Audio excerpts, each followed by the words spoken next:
সবাইকে হ্যাপি দিওয়ালি। প্রত্যেকবারের মতো এবারেও আমরা দিওয়ালি হোস্টেলেই সেলিব্রেট করছি, কিন্তু তাতে কোনো আক্ষেপ নেই, কারণ এটাই লাস্ট বার।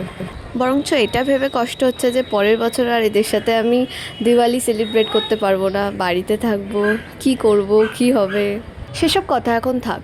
এরকম আনন্দের দিনে এসব দুঃখের কথা বললে কি আর চলে? চলো তোমাদের দেখাই যে আমরা কিভাবে দিওয়ালি সেলিব্রেট করি। না, আমরা সেরকম খুব একটা শব্দবাজি পুড়িয়ে, খুব একটা গান চালিয়ে চেঁচামেচি করে সেলিব্রেট করি না।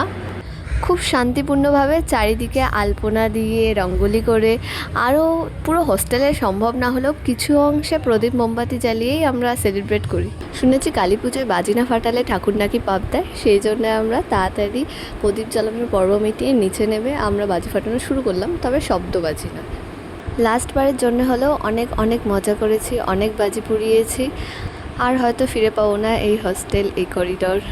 আমার ভিডিওটা ভালো লাগলে কমেন্টে জানিও, আর বেশি বেশি করে শেয়ার করো, লাইক করো অ্যান্ড সাবস্ক্রাইব।